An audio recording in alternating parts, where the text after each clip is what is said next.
Bienvenue pour une nouvelle exploration ensemble.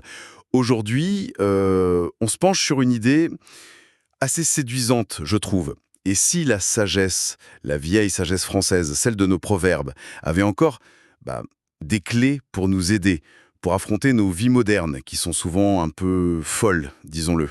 Hmm. Notre point de départ, c'est un script, celui d'un podcast Easy French, qui dit justement ça. Alors l'objectif qu'on se fixe, c'est de comprendre comment un dicton, un en particulier, tiré de cette source, pourrait nous aider à gérer le stress, l'anxiété, ou même ce sentiment d'être épuisé à force de choisir tout le temps. Oui. On va prendre un exemple phare du script, ok Décomposons ça. C'est vrai que c'est une approche intéressante que propose ce script. L'idée que des formules très anciennes, nées d'observations simples, pourraient garder une pertinence assez étonnante aujourd'hui, face à notre monde rapide, complexe. Oui, Et ce qui est intéressant dans la source, c'est vraiment cette focalisation sur l'anxiété, le stress d'aujourd'hui. L'idée, en fait, c'est que ces proverbes, c'est pas juste de jolies phrases. non, c'est ça. Il pourrait contenir des stratégies émotionnelles, cognitives, qui sont toujours valables.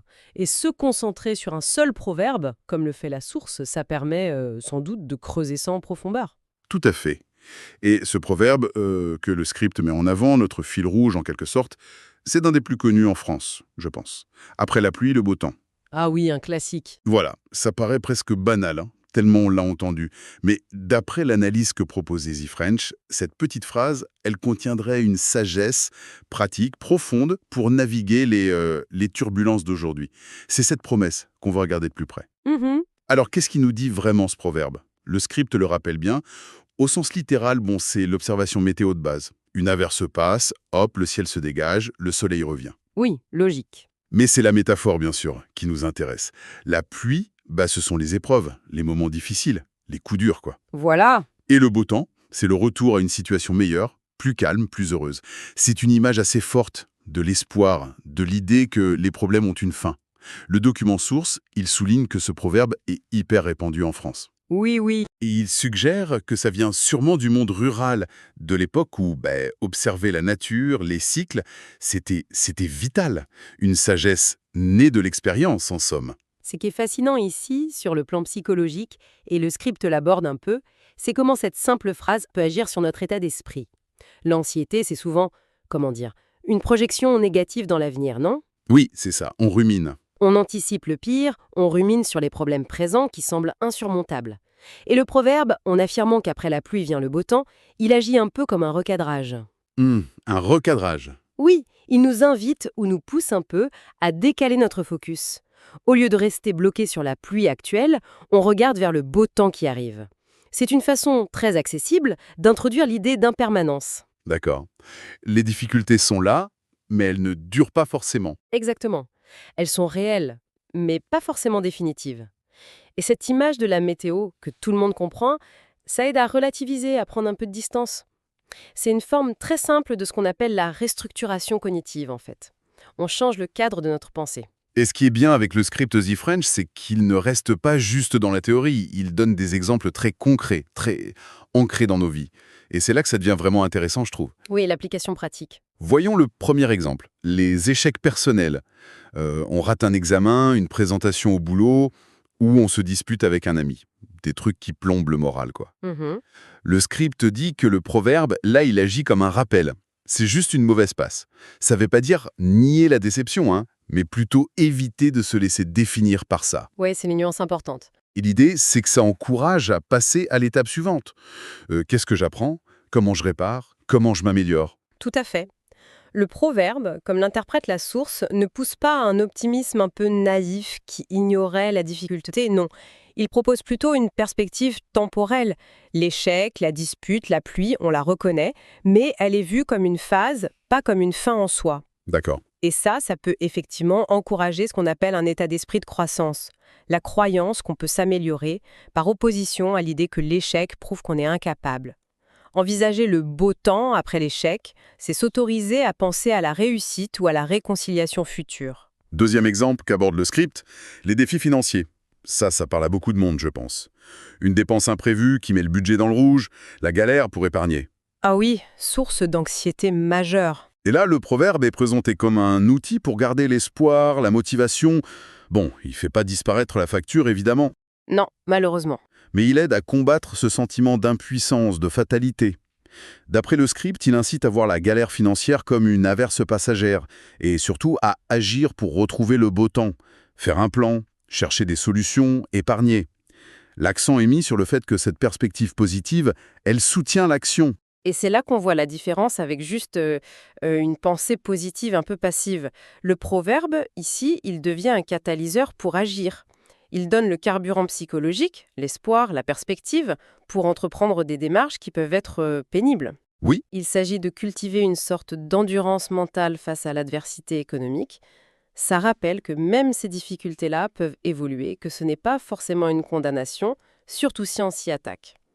La métaphore de la météo, ça rend l'idée plus tangible, moins abstraite qu'un simple garde courage. et enfin, troisième domaine, très actuel, le bien-être mental et ce qu'on appelle la fatigue décisionnelle. Ah, la fameuse charge mentale. Oui, ce sentiment d'être vidé mentalement par la surcharge de choix constants, même pour des petites choses. Quoi manger, quelle série regarder, quel mail traiter en premier. Le script Easy French suggère que cette forme de stress, cette espèce de brouillard mental, peut aussi être vue comme une pluie. Intéressant. Et face à ça, le proverbe rappelle que cet état de saturation, il n'est pas permanent. Et de manière assez intéressante, le script relie ça à des conseils très pratiques. Faire une pause, sortir marcher, écouter de la musique, juste respirer. Des actions concrètes. Voilà, des actions pour laisser passer l'averse mentale, pour créer les conditions du retour au beau temps, à la clarté d'esprit. Si on analyse un peu pourquoi ces exemples, comme ils sont présentés là, semblent fonctionner, c'est qu'ils arrivent à traduire une sagesse un peu générale, un peu abstraite. Les temps difficiles passent, en stratégie qu'on peut appliquer à des problèmes très spécifiques, très actuels. C'est ça. C'est ce qui peut provoquer ces moments eureka chez quelqu'un qui cherche des solutions. Et si on élargit un peu, ce que fait ce proverbe, à travers ces exemples, c'est fournir un raccourci mental vers la résilience. Un raccourci, oui. Dans un monde complexe, où on est bombardé d'infos, de conseils parfois contradictoires, la simplicité et la facilité à mémoriser un proverbe comme ça peut être un vrai atout. C'est une sorte d'outil cognitif, low-tech, facile à se rappeler et à appliquer dans le feu de l'action quand on est stressé et qu'on n'a pas beaucoup de ressources mentales. Ça ne demande pas d'apprendre une technique compliquée, juste de souvenir d'une image simple. Le script insiste pas mal là-dessus, sur cette pertinence qui continue. Il souligne que même à l'ère de l'IA, des réseaux sociaux, d'une vie hyper rapide, cette forme de sagesse, qui vient de l'observation patiente de la nature, elle aurait toujours sa place. Le document note aussi qu'en France, on a une certaine affinité culturelle pour ces formules courtes, ces proverbes qui semblent distiller une vérité essentielle en peu de mots.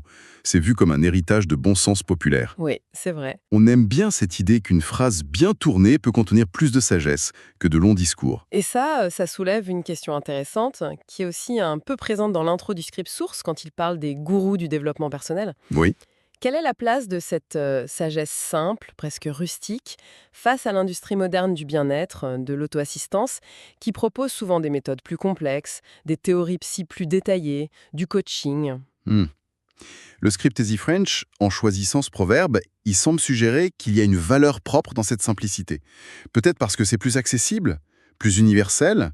Ces proverbes y condensent des stratégies de régulation émotionnelle, gérer l'anxiété par l'espoir, et de recadrage cognitif, voir les problèmes comme temporaires, en formule mnémotechnique hyper efficace. Oui, c'est facile à retenir. C'est un contraste assez frappant avec certaines approches qui peuvent sembler plus complexes, voire coûteuses ou réservées à une élite.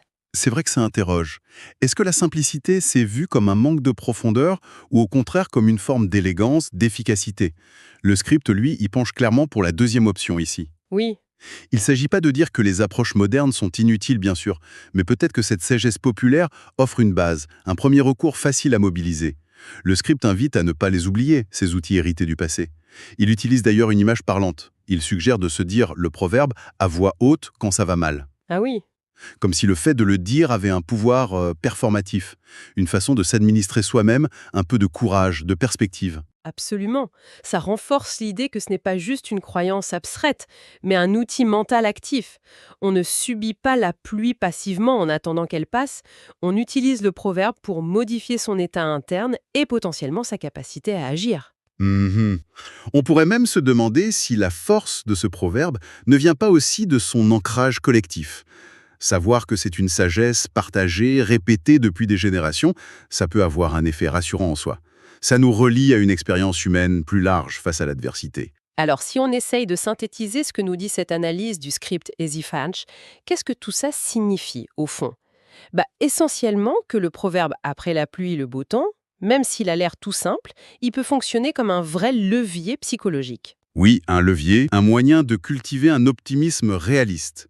Pas nier les difficultés, mais croire qu'un avenir meilleur est possible. C'est un moteur pour la résilience face aux différents stress de la vie moderne, que le script a bien identifié. Et la force de cette approche, comme elle est présentée, c'est sa simplicité, son accessibilité et sa capacité à s'appliquer à des situations très concrètes. Une sagesse de poche en quelque sorte. Exactement. Et pour ouvrir un peu la réflexion, aller au-delà du cadre strict du document Easy French, cette exploration de «après la pluie, le beau temps», ça peut nous amener à une dernière pensée, peut-être une piste à creuser pour chacun. Voyons voir. Ce proverbe, il incarne une vision très optimiste, presque linéaire. La difficulté est suivie par le soulagement. C'est réconfortant, c'est utile dans beaucoup de situations, sans aucun doute, mais on pourrait se demander si cette perspective est toujours suffisante face à toutes les formes d'adversité. Je pense aux épreuves plus longues, plus complexes ou aux pertes irréversibles. Oui. Est-ce que d'autres cultures, par exemple, utilisent des métaphores météo différentes pour parler de résilience?